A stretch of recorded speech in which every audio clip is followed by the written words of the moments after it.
Assalomu alaykum, hurmatli kuzatuvchilar. Bugun Toshkentga keldik. Leylopadan quyonlarni olgani.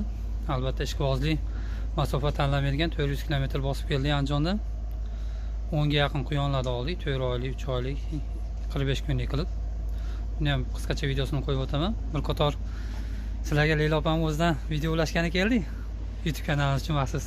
YouTube Hanko 301. Hayko Farm maxsus. Allohim barakasini bersin. Mana ko'ryapsizlar. O'zimizdan birinchi qo'l bo'lib olib ketyaptilar. Niyat qildilar bu bola husnidan. Xudo xolisa bizning fermamizdan ham kattasi bo'lsin. Iloyim yetkizsin opa, siz fermasinglar. Katta bo'ling iloyim. Bir qator quyonlarni obzor qilib beramiz, xudo xolasa. Kichiklaridan tortib kattasiga o'tsak, bir qator.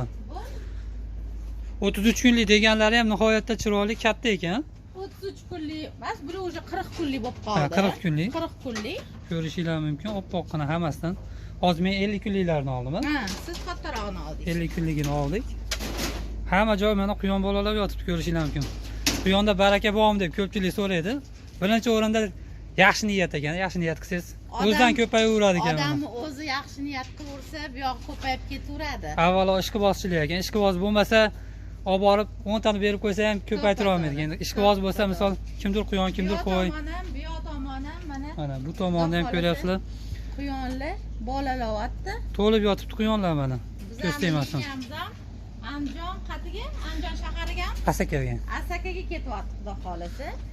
Joylashtirib yubordik mashinaga. Hozir bitta syomka uni ham qilamiz. Inshaalloh. Obzor. Hamma tomonda quyon mana.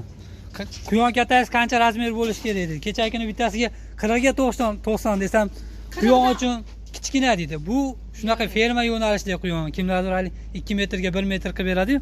Shu sharoitda ham ko'payaveradi ekan, misol. To'g'rimi? To'g'ri. Hamma narsani o'zini standarti bor. 40 ga 1, 40 dan oshirmaylar. Hamma narsani o'zini standarti ham, o'zini yo'nalishi bor. 40 dan oshirsanglar ham bitta bir problema bo'ladi. Kichkina qilib qo'ysangiz ham bir problema bo'ladi. Bo'yi qancha bo'lishi kerak opa? Minimum. Bo'yi 50 sm. Xudo xolasa. Ichi ham 50 sm. Ichi ham 50. Ha, yaxshi. Bir qator endi kattalariga ham o'tamiz mana liniya qilib. Quyon xonasi ko'pchilik so'raganda, ali. Eniga qancha, uzunasi qancha? Ko'rinishi ancha katta bitibdi. 35 ga 10 ichi. Ichi 35 ga 10. Ancha ko'rkam bo'pti, ko'z tegmasin. Quyonga yorug'lik qanchalik darajada kerak opa? Yorug'lik unaqa shart emas. Ko'ryapsizlar, bir tomonda qilmaganman. Oynalarni bir tomonda qilganman. Agar shu oynalar ham misol uchun kerak emas narsa, tabiiy bo'lmasa ham sun'iy svetimiz bo'lsa bo'ldi. Quyonni qochishiga yordamga kerak ekan. Обязательно svetовой rejim degan narsasi bor, vaqti bor. Ya'ni nechidir soat, misol uchun 10 soat yorug'lik bo'lishi kerak, qolgan soati обязательно o'shani nima dam olish kerak. Quyon qorong'u bo'lishi kerak. Ular 40 kunlikdan xiyol katta shekilli. Ha, orasida bor. Bu yoqqa yetmaganlarini bu yoqqa solganmiz-da. Bitta mana yarimidan kamrog'ini solganmiz, u yog'ini uje kichikroq. 5 kunlik kichkina.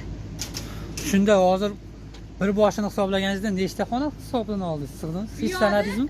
Bu yoqda yangi xonamga 450 ta ona bosh sig'adigan quyon qilganmiz, lekin hozirgi kunda o'zimni eski joylarim ham bor.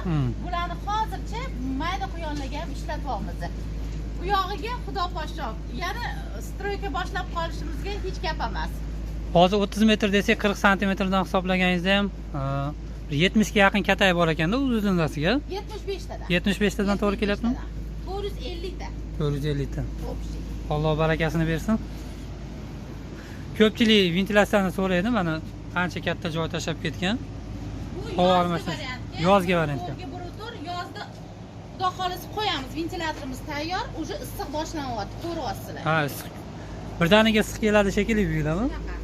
Mana bu tomonda ko'rishinglar mumkin. Endi orqadan qarab yuryapmiz. Bular 3 oylik bo'lsa kerak. 3 oylik. Bir yarmigacha 3 oylik, u yog'iga 4 oylik ham qo'shilib ketgan. Mashalloh, ko'z tegmasin. Hammasi yirik, oyoq qo'li kelishgan. Quloqlarni endi xiyolda nimasidan ajratib olamiz oq quyon bilan deganga ko'pchiligi bitta hech qanaqa ma'lumot.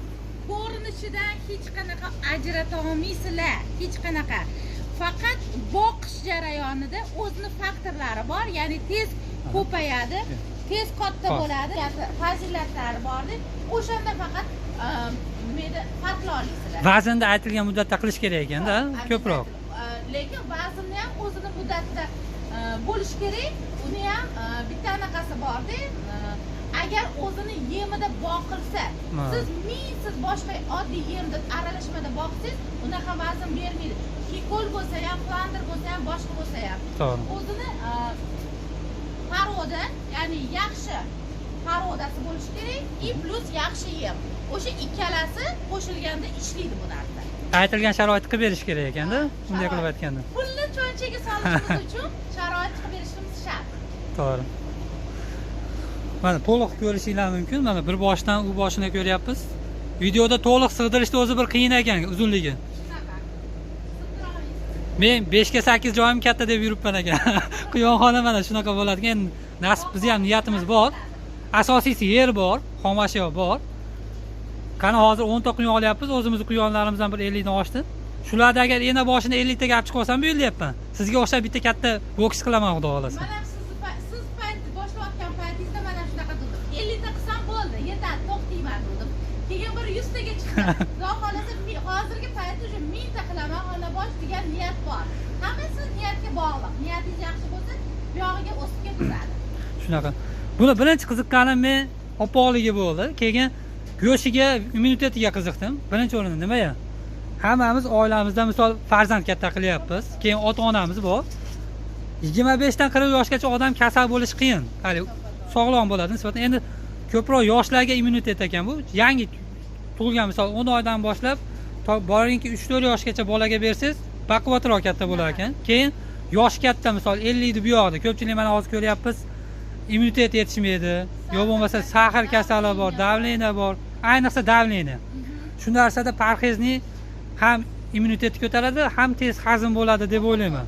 Shuning uchun qiziqib boshladim. Birinchi o'rinda o'yinchoq sifatida olib keldim men ham. Keyin qarasam, yaxshi rivojlanadi ekan. Bekorga 2016-yilda prezident tashabbusi bilan kirmagan bu narsa. Bu oldindan hammasini yuzichak qilib, o'rganib chiqib, o'sha narsa olib kirilgan. Bizani har xil shu hayotimizga texnologiyalar kirib kelgandan keyin biz muhtoj bo'lib qoldik. Toza tabiiy eko narsani yeyishga majbur bo'lyapmiz. Shunaqa narsaga o'shanga birinchi immunitet ko'taradi. Любой go'shtlardan ko'ra o'sha go'shtlarning orasida birinchi o'rinda quyon go'shti turgani uchun biz ham mana shu narsaga qo'l urganmiz paytda. To'g'ri. Ko'pchilik o'ylanadi, quyon boqsam yo'qmi deb. Misol qiziqadi-yu hamma, misol kimdir tovuqga, kimdir o'rdaga. Misol men aytaman-da, misol har bir narsani qilib ko'rish kerak. Kimgadir yoqadi, kimgadir yoqmaydi. Lekin misol buni go'shtini bir marta yegandan keyin o'zida yetishtirib, buni yana yegisi keladi ekanda. Shuning uchun hali ko'pchilik Farhodbek bor, biz Andijonda ham ko'rgan bo'lsa, dekorativni boqadi. U ham aytadi. Quyon boqmoqchimiz, 2 dona olib boqing. Bir o'zingizda sinab ko'ring. Yoqsa yana ko'paytiraverasiz. Ham buni birinchi o'rinda men go'shtini yeb ko'rib, go'shtiniga misol o'zim tavsiya qila olmayman. O'zim boqib, so'yib, misol ancha-muncha yon belimizga yetkazib ham beryapmiz. Ham bitta zo'r tomoni bu immunitet jihatdan quyonlarga nisbatan baquvvat ekan. Sal narsaga kasal bo'lavermaydi. Misol o'zida immunitet yaxshi hosilgan, joy qilib bersangiz, setka qilib bersangiz, suvni yemini bersangiz ko'payaveradi ekan. Keyin yangi boshlovchilar uchun narxi ham hamyonbop bo'lsa kerak deyman. Jali dollarli emas. Misol qurbi yetgan enasidan qurbi yetmaganini boshlashga 45 kunligini olib katta qilsa ham ko'payib ketaveradi ekan. O'shanga bizni hamma qatlamni, endi hamma qatlam har xil deb kimdir puli bor, kimdirda ozroq. O'shanga hamma qatlamni o'ylab turib, oyini ham har xil sotuvga chiqarib qo'yganmiz. To 100 mingdan boshlab 450-500 minggacha quyonimiz bor. O'shanga qarab sotib, o'zini cho'nchagiga qarab ish tutadigan zamon bo'lgandan keyin shunaqa qiladi odam. Bu hali o'ylanib o'tirgan odamga zo'r deyman-da variant. Keladi, 2 tani oladi. Misol boqadi, o'zidan ko'payaveradi. Hozir bir joyga chiqsangiz, mana Asakada ham, Toshkentda ham ko'ramiz. Bir marta yengil ovqatlanish 50 ming so'mda, bo'lmasa 100 ming so'mgacha ketyapti. Hozir mana qaranglar, oddiy misol uchun mana Qozog'istondan go'sht kirib kelyapti, plus 5 mingda. Shunaqa. endi u go'sht qanaqa halol deyishyapti, bir narsa yomonlashmas, bilmaymiz aqar. Lekin o'zimizni ko'zimiz bilan ko'rmaganmiz. Nima qilyapti, nima yeyapti u narsa ko'rmaganimizdan keyin baribir shubha bor. O'shanga har bitta xonadon katta molga qurbi yetmaydi, joyi yo'qdir, boshqadir. Har xil faktorlar bo'ta qaraydi-da, muammolar ko'p. Har bitta oilada muammo bor. Kichkina joyingiz bo'lsa, mayli 5 ta boqib qo'yinglar.